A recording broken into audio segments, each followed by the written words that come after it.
मदेकबन्धो मत्सङ्गीन् मद्गुरो मद्महाधन मत्निस्तारक मद्भाग्य मदानन्द नमस्तुते। गुरवे गौरचन्द्राय राधिकायै तदालये कृष्णाय कृष्णभक्ताय तद्भक्ताय नमो नमः। वन्दे अहं श्रीगुरो श्रीयुतपदकमलं श्रीगुरून् वैष्णवांश्च श्रीरूपं साग्रजातं सहगण रघुनाथान्वितं तं सजीवं स्वाद्वैतं सावधूतं परिजनसहितं कृष्णचैतन्यदेवं श्रीराधाकृष्णपादन् सहगण ललिता श्रीविशाखान्वितांश्च।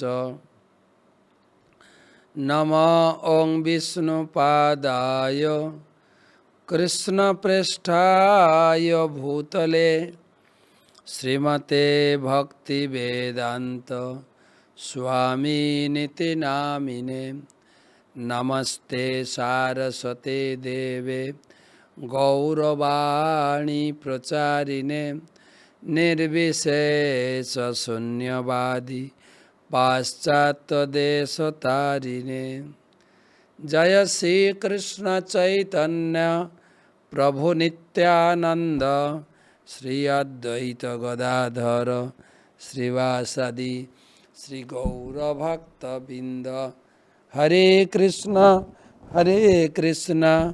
कृष्ण कृष्ण हरे हरे, हरे राम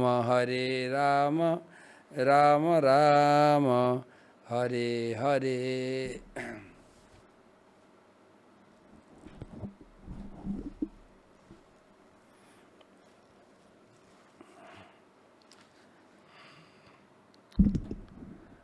ओं नमो भगवते वासुदेवाय।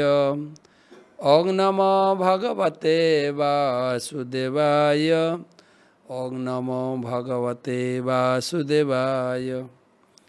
नारायणं नमस्कृत्य नरं चैव नरोत्तमं देवीं सरस्वतीं व्यासं ततो जयमुदीरयेत्।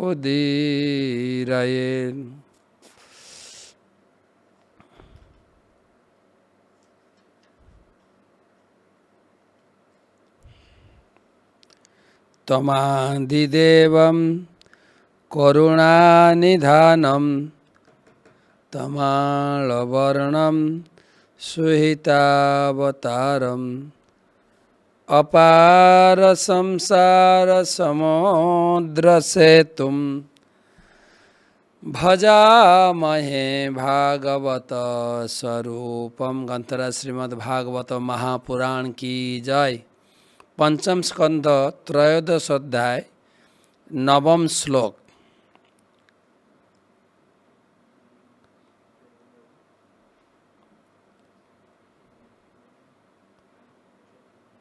आलोचना प्रसंग महाराज रोहगण प्रति जड़भद्र अतिरिक्त उपदेश प्रसंगे सहस्र अष्टासी की बोले अष्टतितम 80तम श्लोक 1080तम भागवत रस माधुरी सेमिनारे सकल के जानाई सुस्वागतम।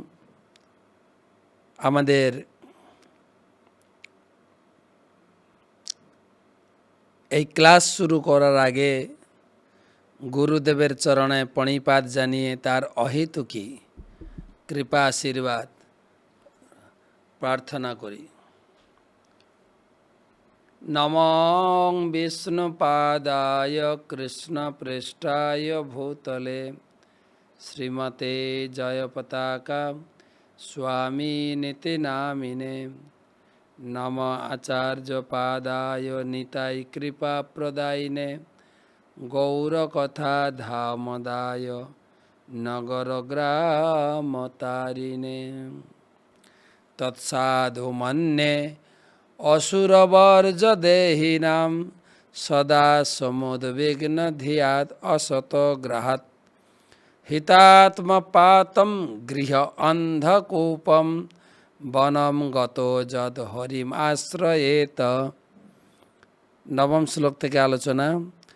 কচিত নিগৃহীণ জগরাহিনা জন না বৈতি কিঞ্চিত বিপিনে অপবিধ্য দষ্টশ্মসেতে কচদ্দন্দশোকৈ রন্ধ অন্ধকূপে পতিতস্তমিশ্রে।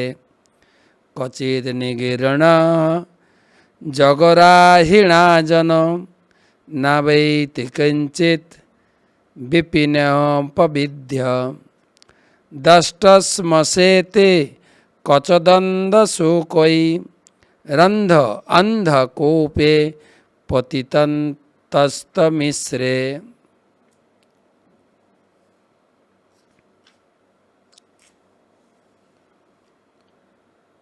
অনুবাদ।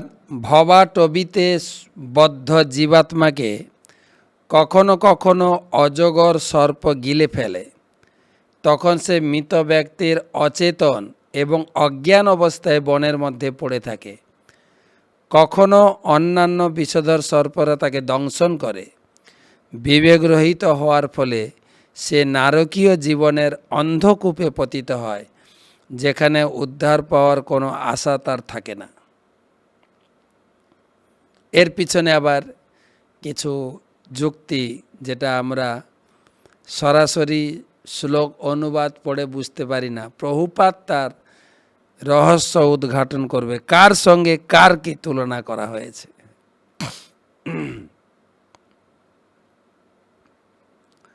তাৎপর্য: সর্পদংশনের ফলে মানুষ যখন অচেতন হয়, তখন দেহের বাইরে যে কি হচ্ছে সে সম্বন্ধে তার কোনো জ্ঞান থাকে না।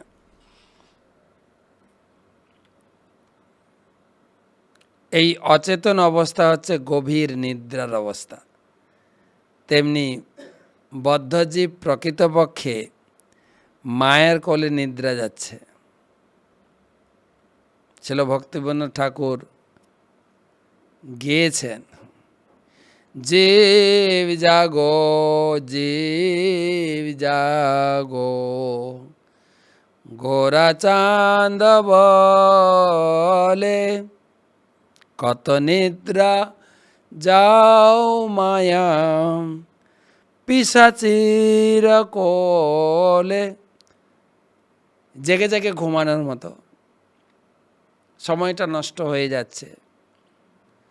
ভজিব লিয়া এসে সংসার ভিতরে।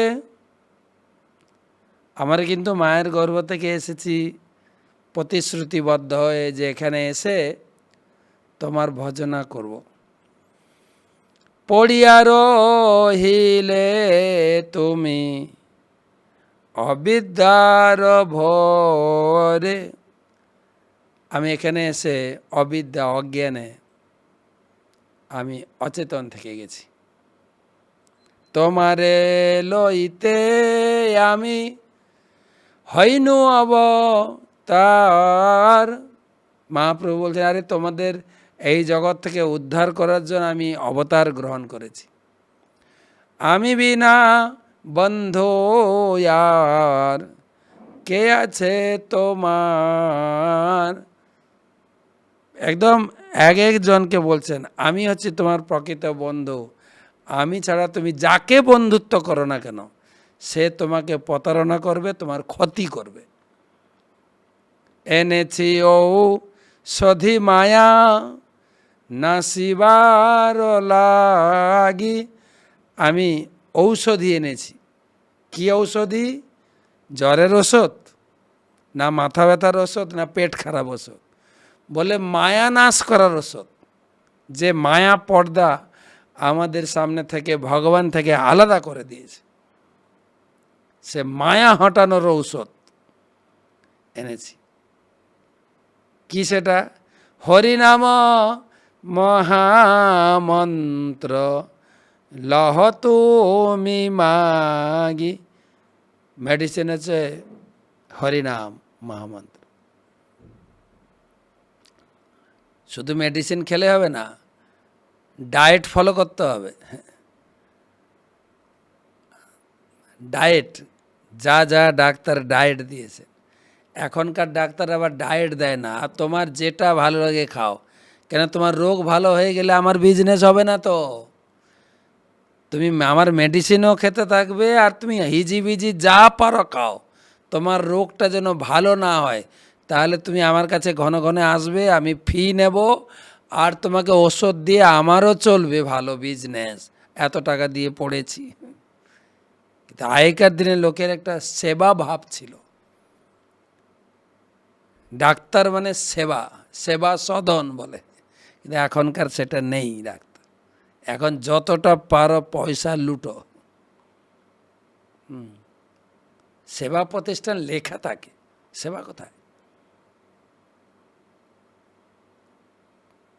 তারপরে যখন রোগী টগী মারা যেত, পাড়া পড়োশি আত্মীয় স্বজন বাড়ির লোকেরা গিয়ে হামলা করতো হসপিটাল, যাতে পয়সাটা না দিতে হয়। হসপিটাল ভাঙচুর, ডাক্তারের গাফিলতিতে, চিকিৎসার গাফিলতিতে আমার রোগী মারা গেল।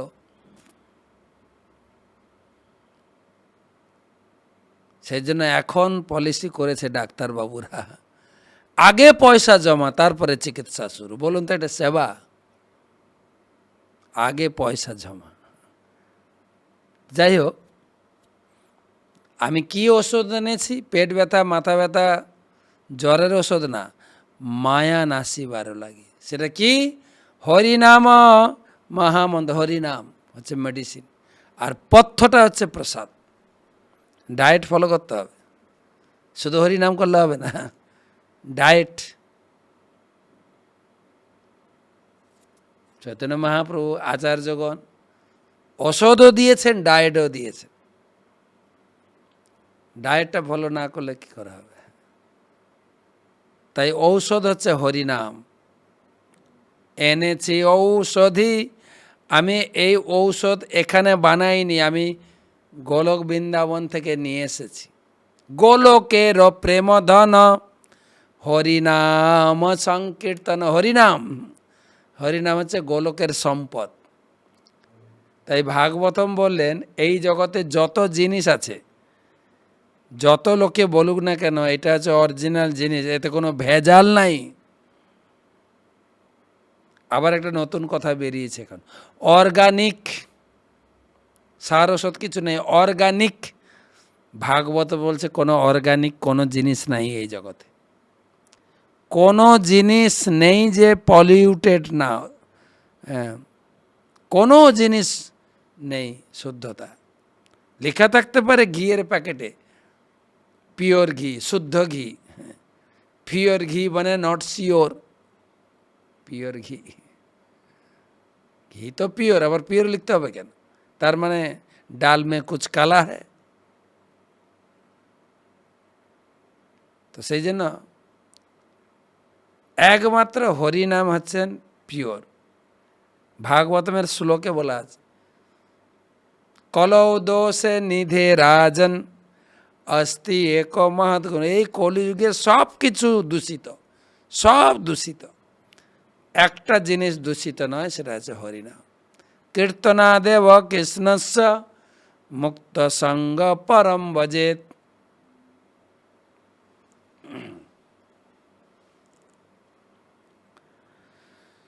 তো মহাপ্রভু বলছেন আমি ঔষধ নিয়ে এসছি। ভকতি বিনোদ প্রভু চরণে পড়িয়া, সেই হরির নামা মন্ত্র লইল মাগিয়া।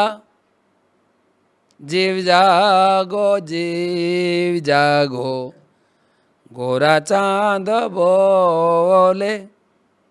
কঠোপনিষদে বলা হয়েছে উত্তিষ্ঠত জাগ্রত পাপ্য বরান নিবোধত। হে জীবাত্মা, তুমি জড়জগতে ঘুমিয়ে রয়েছ, এখন জেগে ওঠো, তোমার মনুষ্য জীবনের সদ্ব্যবহার করো।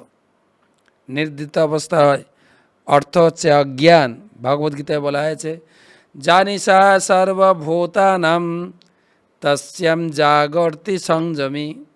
সমস্ত জীবের কাছে যা রাত্রিস্বরূপ, সংযত ব্যক্তির পক্ষে তার জেগে ওঠার সময়। উচ্চতর গ্রহলোকেও সকলেই মায়ার বশীভূত। জীবনের প্রকৃত উদ্দেশ্য সম্বন্ধে কেউ আগ্রহী নয়। কালসর্প নামক নিদ্রিত অবস্থা বদ্ধজীবকে অজ্ঞানাচ্ছন্ন করে রাখে এবং তাই সে শুদ্ধ চেতনা হারিয়ে ফেলে। অরণ্যে বহু অন্ধকূপ রয়েছে, কেউ যদি তাতে পড়ে যায় তাহলে সেখান থেকে উদ্ধার পাওয়ার সম্ভাবনা থাকে না। নিদ্রিত অবস্থায় বিভিন্ন পশুরা, বিশেষ করে সর্প, তাকে নিরন্তর দংশন করে। 10 নম্বর শ্লোক। তাহলে এই ঘুমিয়ে থাকাটা হচ্ছে অচেতন অবস্থা, যেন তাকে সর্প দংশন করেছে।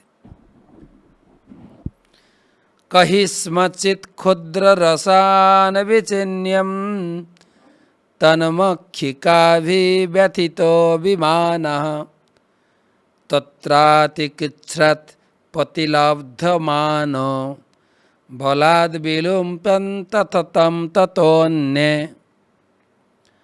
কহিস্মচিৎ ক্ষুদ্র রসান বিচিন্যম তন্মক্ষিকাভিব্যথিত বিমানঃ তত্রাতিকিচ্ছ্রৎ পতিলব্ধমান বলাদ বিলুম্প্যম তথ তম ততোন্য।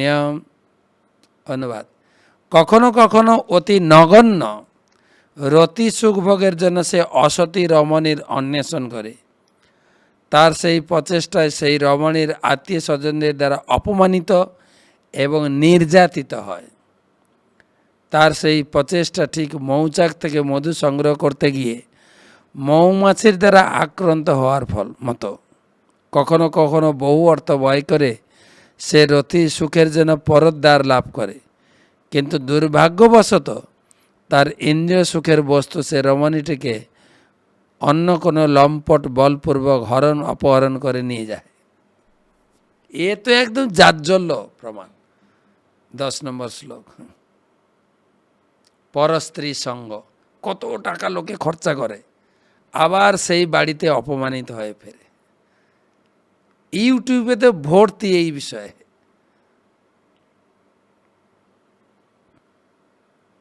স্বামী আছেন হয়তো বিদেশে, আর এখানে পরপুরুষের সঙ্গ, আর বাড়ি থেকে সিসি ক্যামেরার মতো খবর যাচ্ছেই। বাড়িতে কাজের লোক আছে, তো কাজের লোক তো খবর দিচ্ছে, স্যার আপনাকে একটা কথা বলতাম, যদি কিছু না তুমি বলো কি বলতে চাইছো। না ম্যাডাম না, এই তুমি কি বললে, ম্যাডামের নামে অপবাদ, থাপড়ে লাল করে। বলছে স্যার সত্যি কথা শুনুন, আপনি যখন অফিসে চলে যান, ম্যাডাম একটা ছেলেকে নিয়ে ঘরে নষ্টি মষ্টি করে। কি বলছিস তুই? ঠিক বলছি।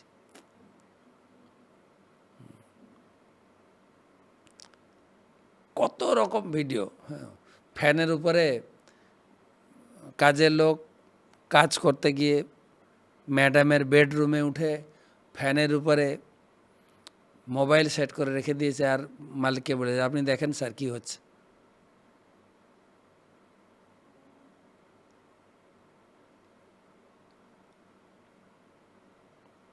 কত কালকে এটা দেখছিলাম, একটা ভিডিও, একটা লোক কয়েকদিন পরে ফিরেছেন, তো স্ত্রীটা দরজা খুলেছে, দরজা খুলতেই স্ত্রীটা অজ্ঞান হয়ে পড়ে গেল। লোকটা তো অবাক হলো, কি হলো? তখন ডাক্তারকে খবর দিয়েছে যে আমার বাড়িতে স্ত্রী অসুস্থ, আপনি আসুন। একটা মহিলা ডাক্তার এসছে। মহিলা ডাক্তার তাকে দেখে টেকে নাড়ি টিপে সব দিয়ে বললেন, স্যার আপনার জন্য একটা সুখবর আছে। কি খবর? না আপনি বাবা হতে চলেছেন। সেটা কী করে হয়? আমি 4 বছর পরে বাড়ি ফিরলাম আজকে, আমি বাবা কি করে হলাম? বুঝলেন, এটা তো আপনার আনন্দ হওয়া উচিত, তো আপনি দুঃখ করছেন কেন?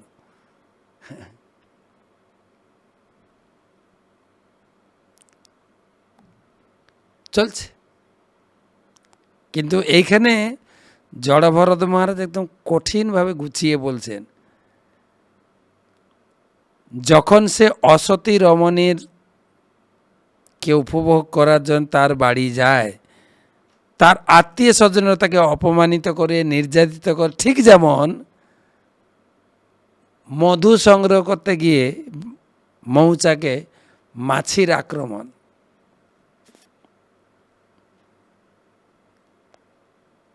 তাকে অনেক টাকা ঘরপোষ দিতে হয়, জেলে যেতে হয়। এ তো হচ্ছে সব। এটা হচ্ছে সংসারের বাস্তব চিত্র। রামায়ণে মূল শিক্ষা আছে পথে নারী বিবর্জিতা। রাস্তায় যখন যাবেন আপনার স্ত্রীকে নিয়ে যাবেন না। কেন রামচন্দ্র ভগবান স্ত্রী নিয়ে গিয়ে, স্ত্রী চুরি হয়ে গেল, তাকে উদ্ধার করতে গিয়ে অনেক খড়কাঠি পুড়াতে হয়েছে। কিন্তু এখন আরেকটা অসুবিধা হচ্ছে, ঘরে রেখে দিয়ে যাবেন, যদি রাবণ এসে ঢুকে যায় কি করবেন? রাবণ ঢুকছে তো।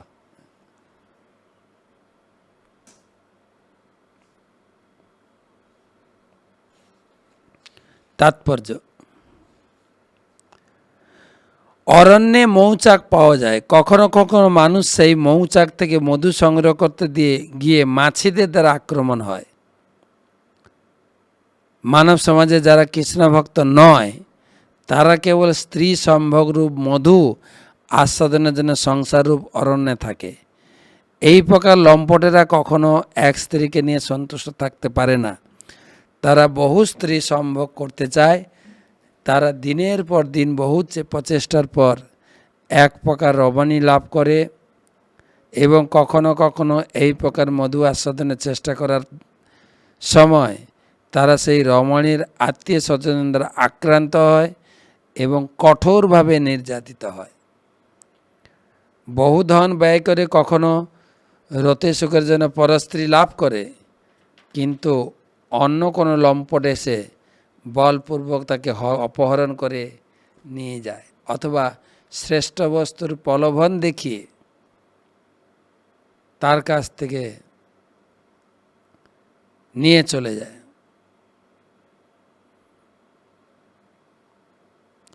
এই সংসার রূপ অরণ্যে এই প্রকার রমণী শিকার বৈধভাবে অথবা অবৈধভাবে চলছে। কৃষ্ণ ভাবনামৃত আন্দোলনের ভক্তরা অবৈধ স্ত্রী সঙ্গ সেই জন্য বর্জন করে। তার ফলে তারা বহু দুঃখ কষ্ট এড়িয়ে যান। মানুষের বিবাহিত এক পত্নীতেই সন্তুষ্ট থাকা উচিত। সমাজে বিশৃঙ্খলার সৃষ্টি না করে, সেই জন্য দণ্ডভোগ না করে, তার জন্য তার পত্নীর মাধ্যমে কাম বাসনা চরিতার্থ করতে পারে।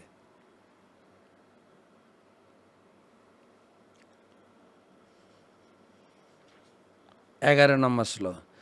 কচিৎ চ সীতা তপবাত বর্ষ প্রতিক্রিয়াম কর্তুমনীষ আস্তে কচিৎ মিথ বিপনঞ্জচ্চ কিঞ্চিৎ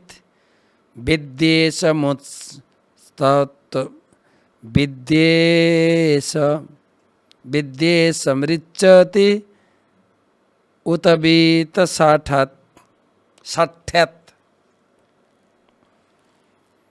কচিৎ সীতা তপবাত বর্ষ প্রতিক্রিয়াম কর্তুমনীষ আস্তে কচিৎ মিথ বিপনঞ্জচ্চ কিঞ্চিৎ বিদ্যেশমৃচ্যুত ষাঠ্যাৎ। কখনো কখনো জীব হাড় কাঁপানো শীত, প্রচণ্ড গরম, প্রবল ঝড়ঝঞ্ঝা, অতিবৃষ্টি ইত্যাদি প্রাকৃতিক উৎপাতের প্রতিকার করার কার্যে ব্যস্ত থাকে। যখন সে তা করতে অক্ষম হয়, তখন সে প্রচণ্ড কষ্ট ভোগ করে। কখনো কখনো ব্যবসা বাণিজ্যে সে অন্যের দ্বারা বঞ্চিত হয়। এইভাবে পরস্পরকে বঞ্চনা করার চেষ্টা করার ফলে তার মধ্যে শত্রুতার সৃষ্টি হয়।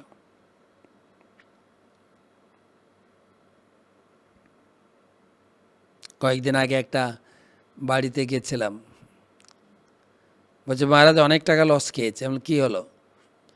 না, করোনার সময় একটা লোক প্রায় বিজনেসে বসে যাচ্ছিল, তার জন্য আমি কিছু টাকা লোন করে দিলাম, আমি গ্যারেন্টার থেকে মধ্যস্থতা করে তার জন্য অনেক টাকা আমি লোন পাস করিয়ে দিলাম। লোকটা সেই টাকা নিয়ে মোটামুটি ব্যবসায় দাঁড়িয়ে গেল। এখন লোনের টাকা ফেরত দিচ্ছে না, ব্যাংক আমাকে ধরেছে, আমাকে ফেরত দিতে হচ্ছে। ও তো টাকা ফেরত দিচ্ছে না, পরন্তু আমার কাছ থেকে এড়িয়ে যাচ্ছে, কোনো যোগাযোগই রাখছে না। এরকম হয় লোকে, সুযোগ সন্ধানী।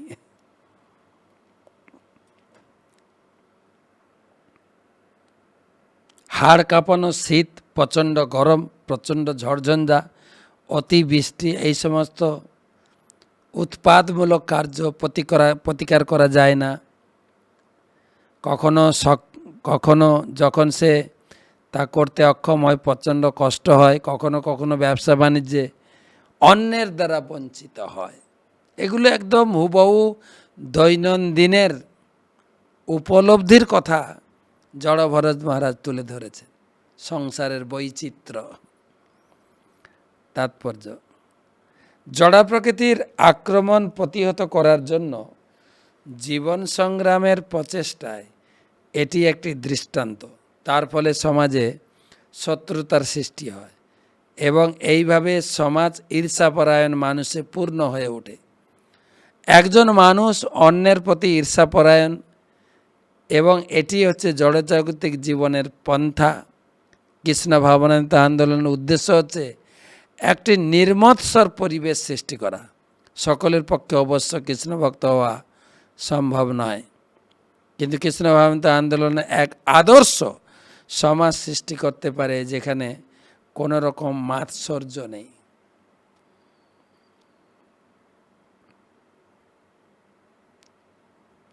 তো এটা আর বিস্তারিত কি বলা যাবে?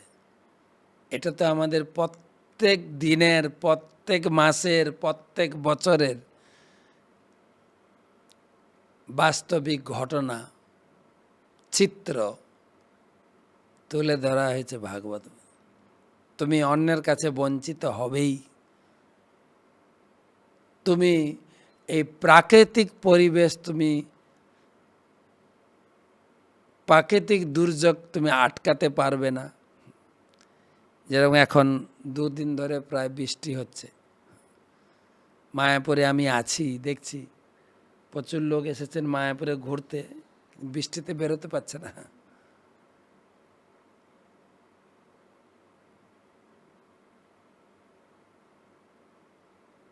তারা তো ভাবতেই পারেনি যে বৃষ্টি হয়। মায়াপুরে এলাম একটু ঘুরবো, উপভোগ করবো, বৃষ্টি, কাদা, জল।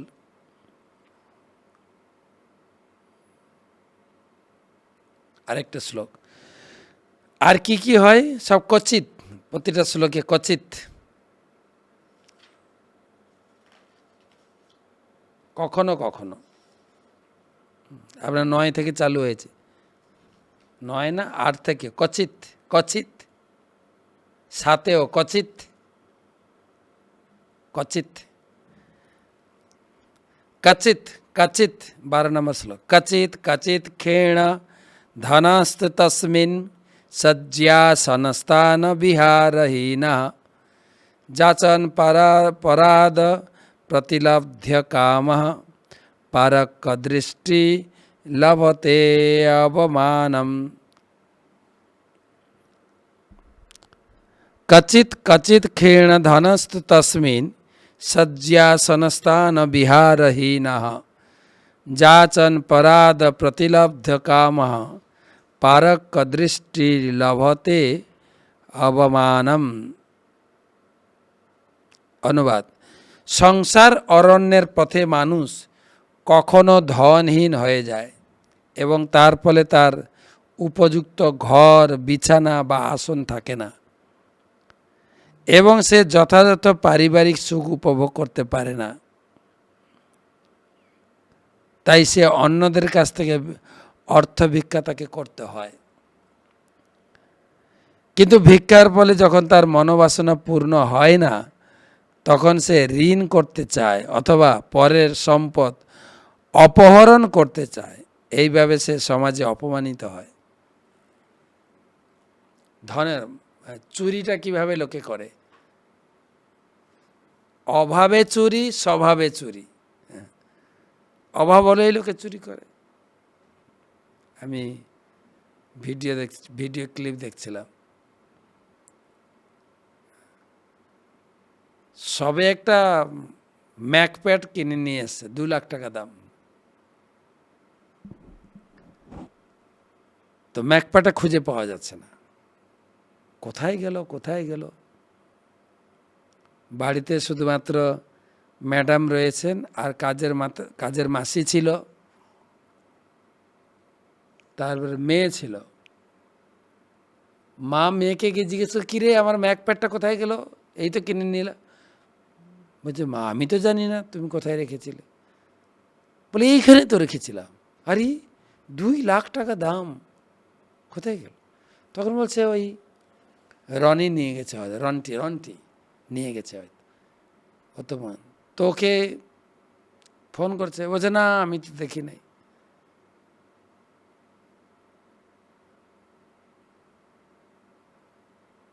তখন গেট থেকে বেরোচ্ছেন, যে তুমি গেটে যে সিকিউরিটি আছে ওকে জিজ্ঞাসা করছে, তুমি এখানে থাকতে আমার ঘরে জিনিস হারিয়ে গেল। বলছে, কী জিনিস হারিয়েছে ম্যাডাম? বলছে, ম্যাকপ্যাড আমি জাস্ট নতুন এনেছি, ব্যবহার করিনি, প্যাকেটও খুলি নাই। বলছে, ম্যাডাম আপনার ঘরে যে মাসি কাজ করে, ও যখন যাচ্ছিল কিছু নিয়ে যাচ্ছিল প্যাকেটে। তোকে যখন আমি জিজ্ঞেস করলাম কী নিয়ে যাচ্ছ, বলছে এই যে আমার কাপড় চোপড় নিয়ে যাচ্ছি।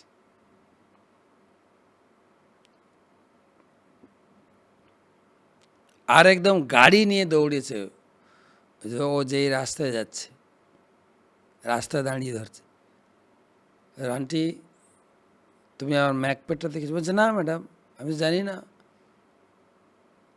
তোমার হাতে কি ওটা?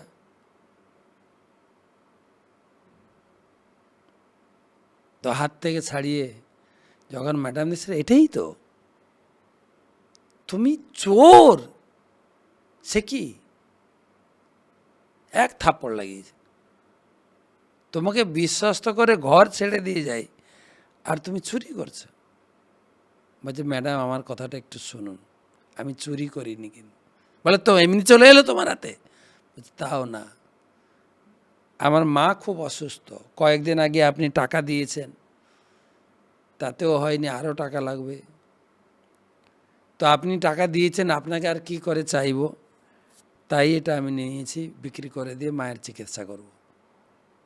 আপনাকে আর চাইতে পারিনি, কারণ আপনি অলরেডি আমাকে সাহায্য করেছেন, আর কি আমাকে দেবেন?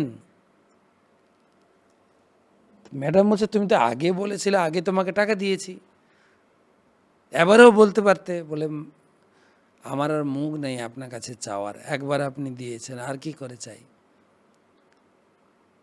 ম্যাডাম বলছে, আমি তোমাকে সৎ ভাবি, যে তুমি আমার ঘরে থাকো, সব জিনিসপত্র পড়ে টড়ে থাকে, কিন্তু তুমি চুরি করলে। আমাকে দাও, দিয়ে ওকে কিছু টাকা দিলে, এই টাকা নিয়ে যাও, মায়ের চিকিৎসা করো। দেখেন, ঘর থেকে চুরি করেছে স্বভাবে, অভাবে, স্বভাবে নয় অভাবে। তো ম্যাডাম তাকে পর্যাপ্ত পরিমাণ টাকা দিয়ে, বিশ্বাস করেন তাকে, সে চুরি করতে পারে না, স্বভাবে নয় অভাবে। দেখছিলাম কিভাবে তার কাজের মাসিকেও কিভাবে তিনি সাহায্য করলেন, যদ্যপি সে চুরি করেছে। ভিক্ষা, ঋণ অথবা অপহরণ এই সংসারের স্বাভাবিক রীতি। মানুষ যখন অভাবগ্রস্ত হয়, তখন সে ভিক্ষা করে, ঋণ করে, অপহরণ করে।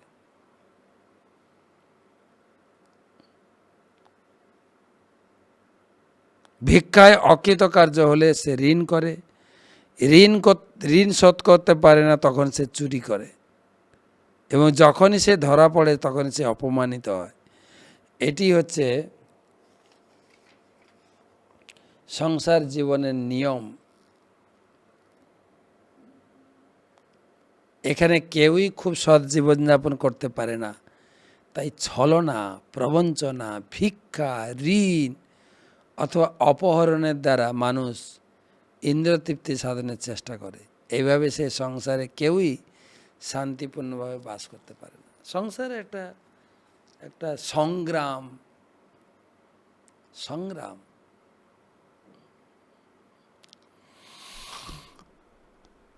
সবাই সবাইকে প্রতারণা করছে। এমন মানুষ পেলাম না যে যে আমায় ব্যথা দিল না। গোষ্ঠগোপাল দাসের, যে আমি দুনিয়াতে একটা মানুষ খুঁজে পেলাম না, কি নিজের লোক, কি নিজের পরিবারের লোক, কি আত্মীয় স্বজন, যে আমায় ব্যথা দিল না।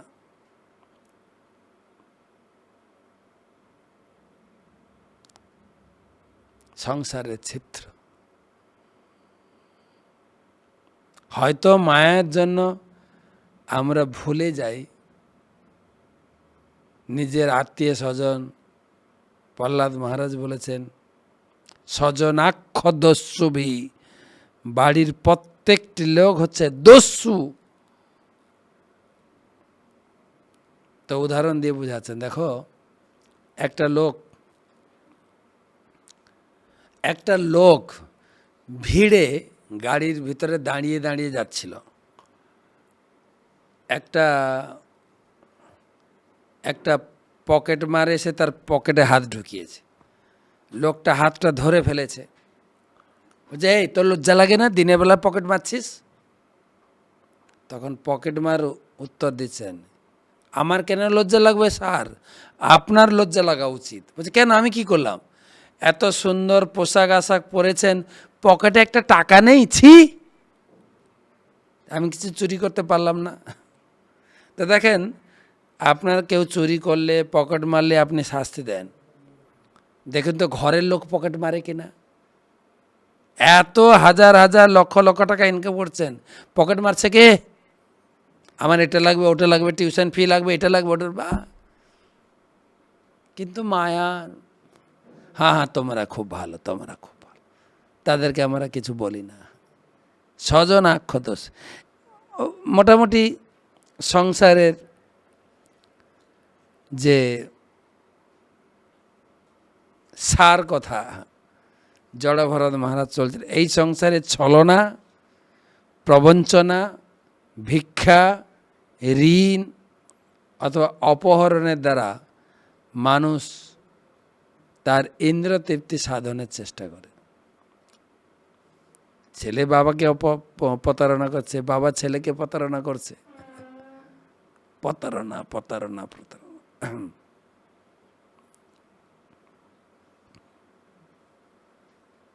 তো সোজা কথা, এইভাবে এই সংসারে কেউই শান্তিপূর্ণভাবে বাস করতে পারে না। শান্তি শান্তি শান্তি আমরা আওড়াচ্ছি, ঘর বানিয়ে ঘরের উপরে লিখেও দিয়েছি, শান্তি কুঞ্জ, এর ঘরে ঢুকলে শান্তি, শান্তির নীড়, শান্তি নিকেতন, শান্তি ভিলা, যা শান্তি শান্তি শান্তি, ঢোকান না কেন? ঘরের ভিতরে ঢুকলে দেখা যাবে শান্তির আগে অ লাগাতে হবে। অ মানে অভাব, শান্তির অভাব, যেটাকে বলে অশান্তি। প্রত্যেকটা বাড়িতে কারগিল, ঝগড়া, সমাজে সমাজে, মানুষে মানুষে, জাতিতে জাতিতে, ঘরে ঘরে। তাই একমাত্র শ্রীল প্রভুপাদ বলছেন, chant Hare Krishna and be happy. কেবল হরে কৃষ্ণ করো, সুখে থাকো। হ্যাঁ, কলকাতায় মিনি বাসের পিছনে লেখা রয়েছে, আগের মতো শান্তি আর নাই। কেউ বা দুঃখ করে বলছেন, শান্তি শ্মশানে, সুখ স্বপনে। তা জড়ভরত মহারাজ তার মানে এই সমাজের বা এই পরিবারের চিত্র তুলে ধরে শেখাচ্ছেন। তার মানে এই নয় যে আপনি ঘর বাড়ি ছেড়ে চলে যাবেন, না, অনাসক্ত হয়ে ঘরে থেকে ভজন করুন। কৃষ্ণের সংসার, কৃষ্ণকে রেখে সংসার করেন, ধীরে ধীরে আমরা শান্তি পরিবেশে ফিরে আসব। তো আজকে এই পর্যন্ত থাক। আমরা পড়লাম 13 শ্লোক না কত 12 শ্লোক পর্যন্ত। কালকে 13 শ্লোক থেকে পাঠ করব। আর রবিবার কাল বাদে পরশু নির্জলা একাদশীর তত্ত্ব আলোচনা।